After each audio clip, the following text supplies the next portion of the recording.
Welcome to Wish I'd Known Then podcast. I'm Sarah Rosette. And I'm Jamie Albright. And this week on the show we have Trixie Silvertale. Yes, we do. It's such a fun interview. Yeah, it was great to talk to her. We've had her on before, and it was just good to catch up with her and hear what she's doing and how her business has changed. She's gone through some tough times, and she talked about making your backlist work for you when you're not able to be as, releasing as often as she was. She was very prolific, yeah. Yeah. And then we talked a lot about craft too, about writing about a small town and writing like whether to do a spinoff or a new series and stuff like that. So it was really good. I really enjoyed catching up with her. Yeah. And using your IP in different ways when you produce as regularly as you were, trying to use your IP in different ways. So yeah, it was a great interview. Yeah. So that's coming up. And we don't have any new supporters, but thanks to all our continuing supporters, we really, really appreciate it. And if you want to support the podcast, you can go to wishidknownforwriters.com/support. Yeah. So what's going on with you? Writing wise, well, I mean, right now, hopefully there will not be any noise during this intro recording. We're getting some work done on our house. They're breaking up a flagstone pathway that was breaking up anyway, and then we're replacing it with brick. But yesterday we were recording this interview, and there may be some noise in there. Hopefully I can get rid of it. But if not, apologies for the, I guess, pneumatic drill or whatever they were using to break that up. It was doing through your house, yeah. Yeah, and it was so funny because most of the day, no noise at all. And then we get on to record and, then that's when they break out the drill. Yeah. But anyway, so that's going on. So that's a little distracting. But other than that, I'm putting the final touches on the second book in the Egypt series, the special edition. And I've sent that off. I got my proof copy. I've made the changes, and it takes me forever to do anything. So that's taking up all my time, like making sure that the interior looks good and is readable, like the maps and all the little things, the extra things I put in there. Right. So doing that, and that's most of what I've been working on right now. What about you? What's going on? Well, let's see. I wasn't doing much of anything at the beginning of the week. Just, twiddling my thumbs and gnashing my teeth. I think you were probably doing more than that. Because, this whole, what is wrong with me? I can't do it. I want to do it. I can't do it. I'm not doing it, whatever. And somebody on Clubhouse recommended this book called When You're Ready to Heal. This is How You Do It by Brianna West. And I was listening to it. It's a series of essays. And it wasn't like anything earth-shattering. It's nothing we don't already know. I guess it was just hearing it in a series of essays and different things. But anyway, Wednesday, I sat down. I just decided, okay, if nothing else, because for me, I really struggle with earning my place, feeling like I have to earn my place in this business, even in life sometimes, I'm not bringing in an income, and that bothers me, even though we're okay, you know what I mean? But it's like I'm not earning it, or whatever. So just looking at the doing, like the trying is what earns success. As success, not earns you anything, because you don't have to do that, but as success. And anyway, so for the last 2 days, I've written quite a lot, more than I have, and it's been exhausting. Like today, I'm exhausted, and I know it's because of that, because it's just using a muscle that I haven't used before. Yeah, brain work is exhausting, especially creative stuff. I feel like I can do marketing stuff much easier than creating something new, especially a draft. Yeah. And this project is I don't know. I don't really know. I mean, I'm still working on the other thing that I was doing, but very slowly. And this is Mm-hmm. kind of where my mind is on this project right now. So I'm working on it. But this one's Mm-hmm. more personal, so Yeah.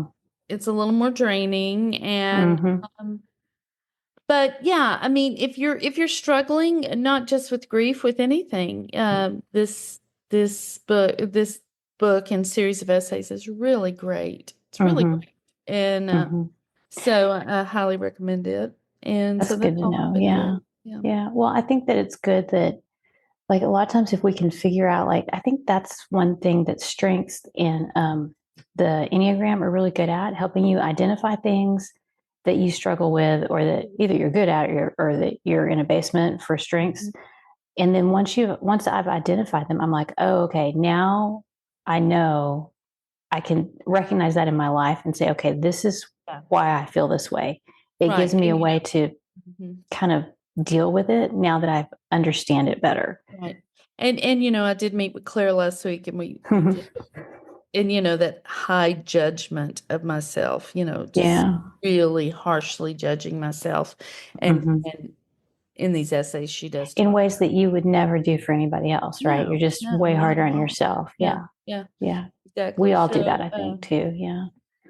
So yeah, I mean, so I feel like I'm in a better place. Again, it's only been a few days, Hmm. but I don't know. There's something that just feels like I've maybe turned a corner. I don't know if that's Hmm. real or if it's just my wishful thinking. I'm not going to Hmm. question it. I'm just go Hmm. with it. Go with it. Yeah. But Go with that. yeah, that's it. That's Okay, it. cool. Mhm. All right. Well, let's see. We've got a couple of news things before we get to the interview. We've got, we're taking a break for the Mhm. month of June, Yeah. and you'll be in the pool, right? Yeah, I'll be teaching swimming lessons, so Yeah. pray for me. Okay, that's on the prayer list then. And I'm just going to be taking a break. I'm taking a break from this podcast and from the K drama podcast, which has gone Mhm. really well, and I've had a lot of fun with that. But I'm going to take a break and not do any episodes for probably most of the summer. Mhm. And but we will still be.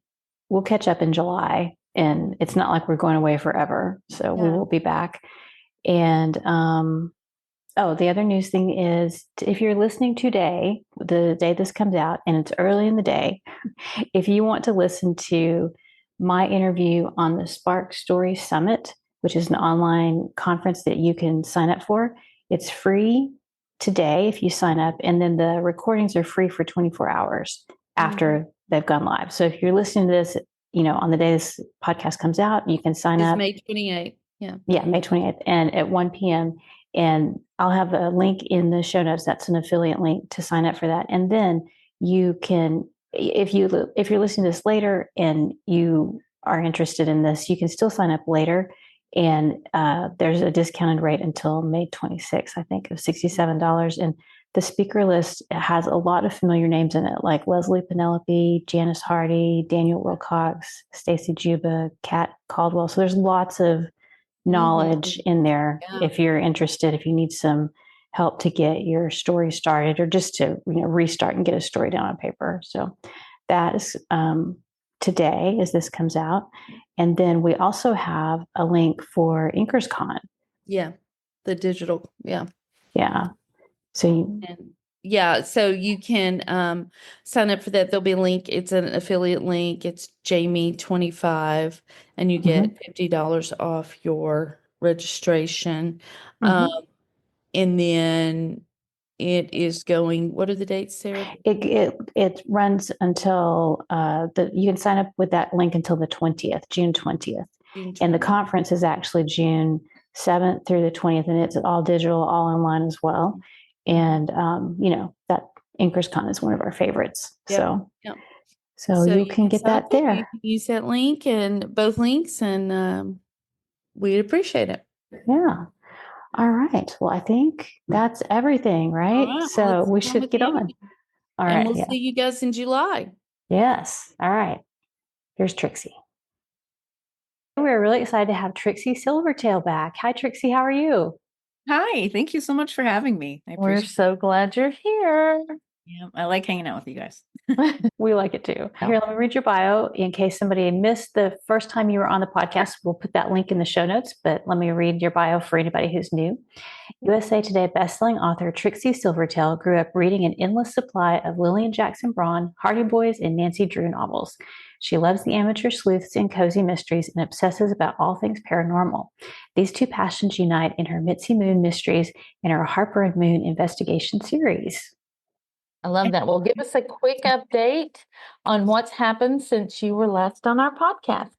I have another series now that I just have. I'm just writing the third book in, and it's called Christmas Catastrophe Mysteries.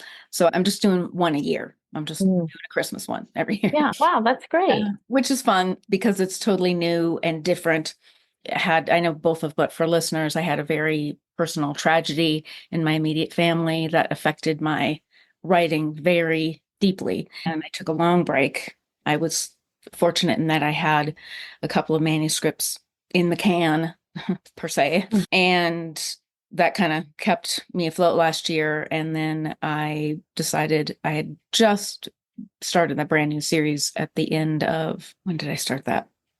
2023? Yeah. And so it didn't have all the connection to the family member that I lost that the rest of my writing did. So I was to write one of those last year. So really that was from going from releasing a book every 6 weeks to writing one book last year was a very huge shift emotionally, writing wise, work wise, income wise, everywhere. That hit pretty much everywhere. I'm getting into where I think this year I will do 3 books, I think is where I'm going to end up. That's great though. Jamie's been very sweet in helping me do my kind of, when I hit the wall, brainstorming. She's good at that. Part of my process. Yeah. I just need to blah it all out somewhere and go, something's missing. Yeah. Yeah. And the family member you lost helped you with that. So Yes. that was the hole you had that you. A very integral part of my process. Yes. Yeah. That was very good support, very needed support. And that really did help me get a couple more books out that I probably wouldn't have written. I would have just hit that wall and stopped. I didn't have that extra step. So that was much appreciated. I understand. Yeah. Absolutely. Absolutely. It's a club nobody wants to be in. No, I was going to say a bad word, but we do try to keep it clean. Yeah. It's a bad club. It's a bad club. It's one of those things that sometimes you're just like, oh, I never wanted to be in this club. And you find yourself there and then you just have to deal with it and as best you can. That looks different for everybody. Nobody is equipped for some of this stuff that we have to deal with. It's like you just kind of have to muddle your way through it. Very strange experience. The world just keeps going and you're like, how? Yours doesn't. And you just like, what? Shouldn't the whole world stop? Yeah. So even taking that into consideration or about writing, however you want to take this question, what's the most important lesson you've learned recently? I think it really is just being more honest in my writing. I've written 53 books. Wow. And the last 3 or 4 have probably been my most honest exploration of how characters deal with death. And my beta reader said that's a little, dial it back, it's cozy. So I have had to edit a few things out that were maybe a bit much. But it definitely, I think, gave me personally a deeper emotional understanding of loss. And then I was able to, in a cathartic way, put that into some characters. Yeah. And I know people can write anything. You don't have to experience everything that you write about. Absolutely true. I've never ridden a rodeo bull. I rode a rodeo cozy, so whatever. But it for that emotional aspect, there is something there that wasn't there before. That's right. What's the biggest change you've had to make in your thinking or mindset? Just to be more patient with myself. When I wake up and I'm having a bad day, I just have to have a bad day. Before the loss, I would just be like, suck it up. get your recorder, get on your roller skates, let's go, dictate. You can do this. Boom, you got a deadline. You got to get this book out. And I would just focus on the work and shut the emotions down. But when they're this strong, I don't have that power. I can't shut it down. And fighting it only is like more depressing. So I just, this day's written off. We're not, whatever happens, that's today. We'll try again tomorrow kind of thing. And just being a little bit more gentle with myself and not setting these crazy deadlines that I was certainly able to keep before. Right. Kept going, and I thought it was so important because I'm self-employed now. I'm self-published. I got like I'm running a business kind of a thing. And I still have that aspect, but when you watch your ranking slide and your income slide and everything slide, if you just focus all your energy on that and forget about the reason why you were writing to begin with, then just do something else. Yeah. I might as well go be a bartender, just hang up my pen. But yeah, so just a gentleness that did not exist before. I was very much about the structure and have a OCD type personality anyway, routine thing. And now I'm loosening the reins a little bit on how I keep myself. I would think that it will probably be unhealthy to just continue at the same pace when you are so emotionally devastated. It's just not sustainable. Yeah. You might be able to, but at some point you will fall apart. I remember a long time ago, something very bad happened. And the counselor said to me, some days you're going to feel sad, just be sad. That's the best advice I can give you. Just be sad. The next day you may not be sad, and you cannot be sad that day. But if you're feeling sad, just be sad. And that really has helped me through so many things, especially what I recently went through. So I was going to feel recently. Yeah. And so I think that is such a wise thing because you're not fighting against your emotions and your physiology and everything else. Just you're going with it, and it helps. Yeah, I think that's good. Put on roller skates and dictate. Oh yeah. You roller skate and dictate. I have hardwood floors in my house, and I used to play roller derby. I have quad skates. That is one of the most effective ways I found to shut it off. Then that part of my brain is occupied with keeping me on my feet. So I can just scoot around the house in my little laps and do my dictation. I'll go for a walk sometimes too, but that is really effective. That I found, for me at least, to be able to just get into the story, get out of my own head, just listen to characters, get into that process. Do you dictate all your books? I do. I started dictating right before I wrote the first Mitzi Moon in 2019. I had been writing under a pen name Fantasy, and the words and the character names, they were so out there. It just worked. There's so much direction. I hated it and gave up. And I think it was Mary, I want to say Buck. I can't remember her name right now, but sorry, Mary. But she has written a bunch of books on Dragon Dictate, and she does classes and everything. And I did a little seminar or something where she talked about it. I'm like, oh, I got to try it one more time. And so I started, and I was like, wow, this is working so great. And I found it gave me better dialogue because I was saying it out loud and hear the characters, and I was speaking more like I was hearing in my mind, and it was coming across better in my writing. So for me, it was a big shift, but it has been great, and I love it, and I would never go back. I'm not a fast typist, whatever you call it. So for me, I can get 1,500 to 2,000 words done in a 40-minute dictation session. And that would take me 4 hours. And you're up moving around too, which is great. I type as fast as my brain works. And so it was really always frustrating to have to slow the process down. And then I feel like the story didn't have the same impact. For me, it's been a big shift because I've seen how much my writing has shifted from what I wrote before to these books. And I mean, if I read a book that I wrote yesterday versus the first Mitzi Moon, I'm sure I would see differences.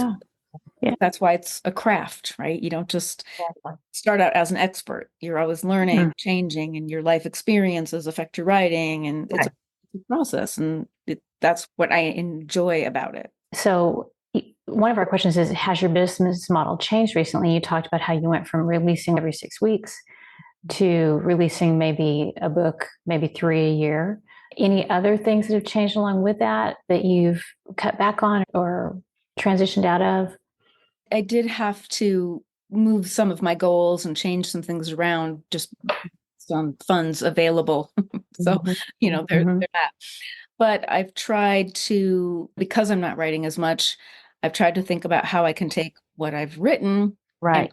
and repurpose that. So I began translating the Mitzi Moon Mystery series into German, and I've taken the new Christmas series and I'm doing audiobooks for that and trying to use the money that would have been used for cover design and editing different ways. Yeah. Try to use what I already have written, since I am not able to push myself in that crazy schedule that I had. Yeah. But you have a huge backlist too. So that's got to give you some comfort, right? That you have those books that you can do new things with, right? Yeah, I think that I felt fortunate to have the books to work with, to be able to do that. It wasn't like that I had a book or two and I'm like, now what? And now being able to, there's 21 books in the Mitzi Moon series. This can take a while to get those all translated into German. Right. It's not a cheap endeavor. There's cost involved, but it's using my energy and resources in a different way. I don't know. It's just making different decisions. I would like to be doing more advertising, but I'm a word person. I'm not a numbers person. And my partner used to do all of that for me, but his business has really taken off. So good for him. That's great. He doesn't have time to do that anymore. I do a little bit here and there, but I'm not great at it. I'm sure I could do more with my backlist if I was better at that. So there's other things I can try, but trying to go with what I feel comfortable with and not force myself into things that cause more stress. My doctor told me if my cortisol levels get any higher, they're going to have me committed. So you're going to have to wear a big C on your chest. Yeah, it's up there. It's way up there. Yeah, I think that honestly, because I've posted some things about struggling and everything, I've heard from so many authors who are still publishing, and because I haven't published in several years, but that they're struggling too. It's not just, I think everybody is struggling to a degree. So finding ways to take your IP and use it in new ways to make money is something everyone needs to think about and look at. Yeah. And not to be too morbid, but it has also made me really think about, what am I doing with all this? Yeah. And really get my ducks in a row regarding the IP and my will and a trust and all of that. I'm just like that's way more in the forefront of my mind. Not like that's never going to happen. It's like, that could happen at any moment. Yeah. Get your crap together. So again, not writing, I've had time to go through that and do those sorts of things. So that's great. How do you view mistakes and how do you recover when things go wrong? I think as I've gotten older, mistakes don't matter as much. I'm not so devastated and maybe embarrassed or humiliated or whatever, all the emotions of my 20s, never wanting to screw up. If I make a mistake, I might get upset about it or sad about it or whatever that initial emotion is. And then I just let it go because I learned something. And, that a lot of times those are the best lessons, honestly. You make that mistake and you learn something that you'll never forget. You'll never do again. You'll never ignore that long or whatever it would be. So I feel like it's more of a learning experience. And I still have my checklists and my different schedules and things like that. But I will take the information that I get and add another step or delete a step or change editors or whatever I think is the thing that's going to help me have a better process, better end result in the future. I think that's wise because in the beginning, it feels like every mistake is a do or die. And what we realize is most mistakes are not do or dies. They're just opportunities to learn and do it different the next time. But in the beginning of this, you just think, I've got to do it perfectly. And if I don't, that can mean my career, but it doesn't. Yeah, it is interesting to learn how little other people think about you. Yeah, they're really not watching us all the time, are they? Yeah, it's all we think about is what everyone else must be thinking about me. But they're not thinking. No one is giving this a second thought. I must need to hear that because I'm listening to a book right now. It's called When You're Ready, Here's How to Heal by Brianna West. It's a series of essays, but one of the essays was about that. Actually, a couple of them have been about that. Nobody's watching you. They're too busy worried about themselves. And then this morning in a group I'm in, somebody said the same thing. And now you said it. So it must be something I really need to hear. Yeah. Let's talk a little bit about networking with other authors when you have a secret pen name, because you have quite the persona that you put on when you're doing your books for this pen name. So how do you do that when you're trying to network with other authors? The good news for me is I am a hermit. It totally works out great, right? So it's a pretty great fit. The trick is if you never leave your house. You just yell from inside the cave. So for me, I don't really, I go to the one convention where you guys go to the same one. And I didn't even go to that one this year because some other crap that happened in my life. But generally, if I'm going to do something like that, I know people and trust it's a safe space. And, you know, then it doesn't matter. But otherwise, I honestly, I'm not a networker. I don't like to talk about, I'm Trixie Silvertale. Like, I'm just not that person. But you have collabed with other people. Yeah, I have. And that, again, that was because I knew them personally beforehand. And actually, like with Nova Nelson and Aaron Johnson, I organized a anthology that they participated in, and then they rose to the top and helped organize some things, and we all worked together, and we're like, hey, we did a really great job on that. We should do something, just the three of us. Yeah.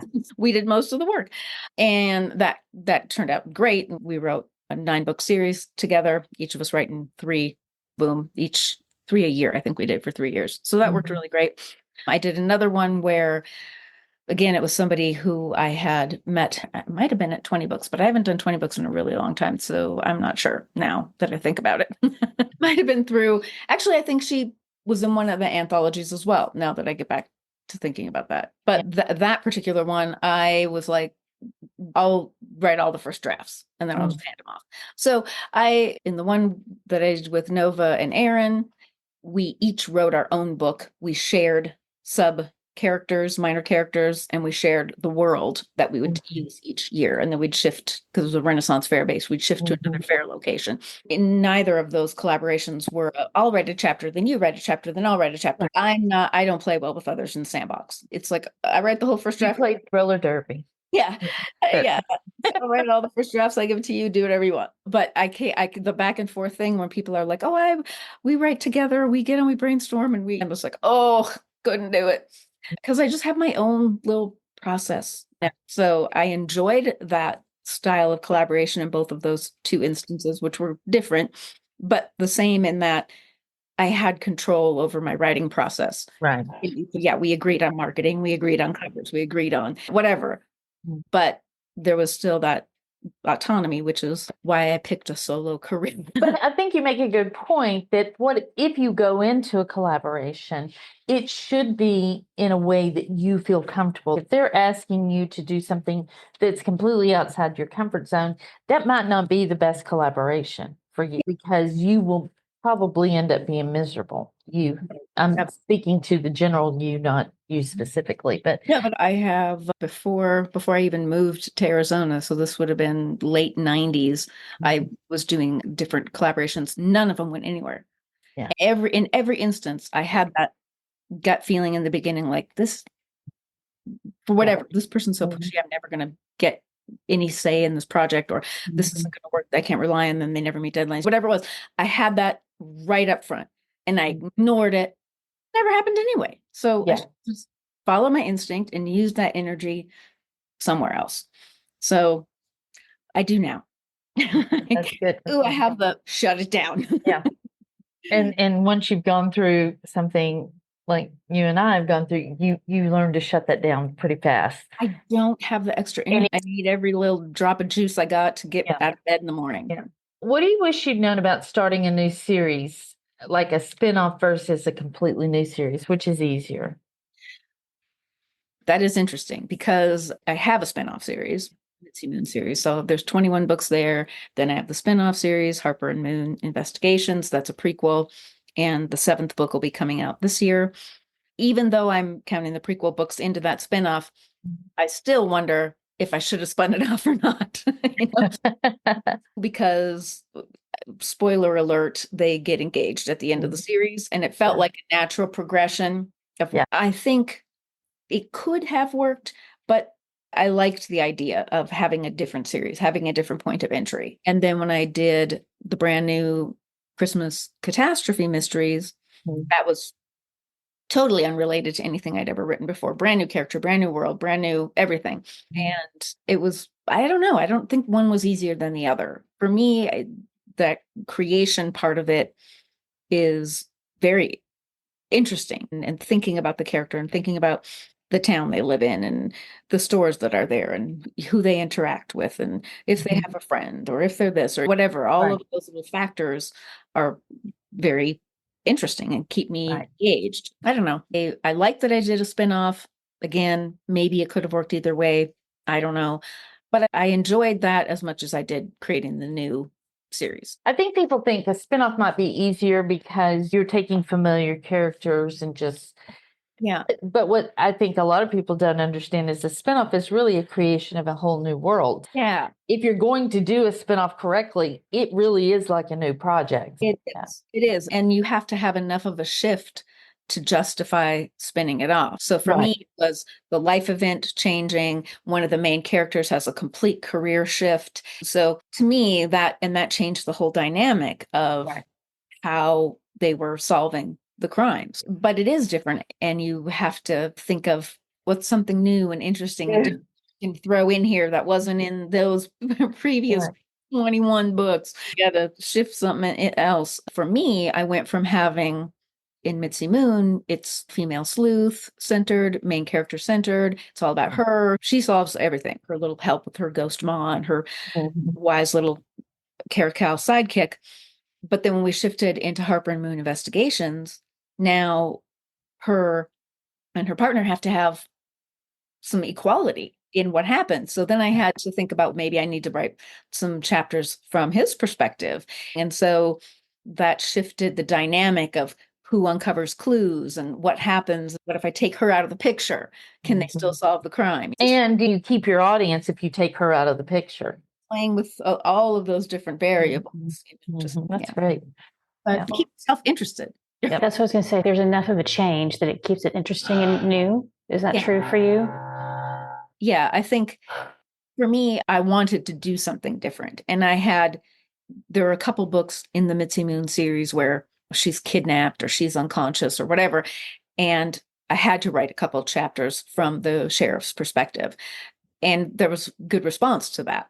So I thought, okay, it gives me something interesting, something different. Then I have to get inside a different character's head and think about how they talk and how they see the world. And when they walk into this place that Mitzi's walked into 20 times before, how would they describe it? They grew up in the town and maybe they don't notice this or that or whatever. So it really is giving me a challenge as a writer, and that makes it interesting for me. Yeah, that's great. Yeah. How about balancing humor, suspense, and paranormal elements? That's tricky. I know, because I only do just one of those. Yeah. To this day, I send every book to my beta readers because they give me good feedback. And I push the edge. And I like that. And I want them to say, oh, that was too far. And then I take it back a little bit. Right. But I think a lot of us rely on dark humor. And so that to me fits in perfectly with the mystery and the suspense. And so I just try to keep those elements of suspense in there, have the paranormal element. And for me, that's a smaller portion. So for me, there's more suspense and humor, even more humor maybe than paranormal. Mitzi's psychic, but her powers don't always work and things go wrong and whatever. Which makes it funny.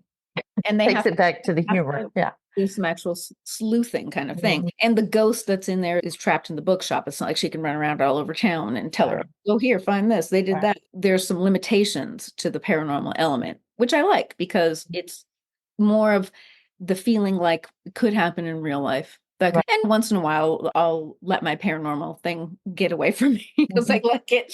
And so I'll have a sorceress or whatever kind of thing. But I still have realistic things happen where things go wrong and people actually get hurt. So to me, I always try to imagine it really happening. And I don't know. So I don't have shapeshifters or vampires or any of those types of creatures in what I've done so far. It's more about people with a paranormal gift in a normal world and how that would affect them. And I think for me as a writer, I like imagining that. I think everyone has had those, oh, I had this feeling and such something happened, or I knew it was going to call me before my phone even rang, or whatever. Everyone has had those little moments. And so I think if it leans into the reality, people relate to it in a way that's different than what they're looking for when they go into the vampires and werewolves and whatever. That escape is a different kind of escape than when you're leaning into paranormal reality. Let me ask about writing about in a small town setting. How do you keep that fresh through such a long series, especially if it's a smaller town? How have you done that? And keep things from being cliche because, Yeah. that's hard when you're writing small town to have characters that aren't just a caricature or cliche because you're writing a small town. Yeah. I have lived in a lot of different small towns, so I draw on personal experience for a lot of things. But one thing that I have done is I will start up a new business or burn something down. Yeah. I've used those things a couple of times. And then I will expand their universe in that they have to go to this nearby town for something. So I'll add some different elements like that because obviously if you're in a town of 5 or 8,000 people and you've killed 35 of them. Why are people living there? People from out of town. There's a visiting, there's a convention, there's an author doing a book signing, killed her right off. Move thing and have a carnival come through, have a Renaissance come through, have a rodeo come through. You add these different elements that are absolutely happening in small towns, but it gives you a new batch of characters for that book. Your standard stable of characters, and then you have this new batch that gets dumped in because of XYZ. I love that. Yeah, that's the best way to do it, I think, because if not, then it gets stagnant and stale, especially when you're set in the same small town all the time. This has been great, and I love talking to you. You're so smart, and you just have done such great things. But what do you think the best thing you've done to set yourself up for success has been? Goes back to what I was saying before, even though I've gone a little soft on myself, being honest about what my goals were, which was wanting to be able to support myself with a career, not just writing stories for my grandkids as a hobby. I wanted it to be a business. And so I treated it like a business and I kept commitments to myself and I set up a schedule and I committed to editors and proofreaders and met those deadlines and that sort of thing. Right. I don't think I would have accomplished what I accomplished. I don't think I would have written as many books as I've written if I would have taken that approach. So treating it like a business, knowing what my goals were up front and being consistent. And so now I've taken a little bit of a detour and But the fact that you did that in the beginning has allowed you to be able to take that detour. It's I think probably because I wasn't really like that. I did treat it like a business, but I don't think I've ever met a deadline. I don't have as many books as you have because you were very consistent about putting your books out. And I think that what you get back to will be good because of the foundation you've laid by being that way in the beginning. I hope so. I think so. For sure. Have a lot more ideas. Keep the fires lit, keep going. That's great. Tell people where they can find out more about you and your book. Amazon, Facebook, Instagram, And then, of course, on TrixieSilvertale.com. Yeah. And so thanks for listening today. You can find all the links at wishidknownthenpodcast.com. And we'll see you guys next week. Bye. Bye.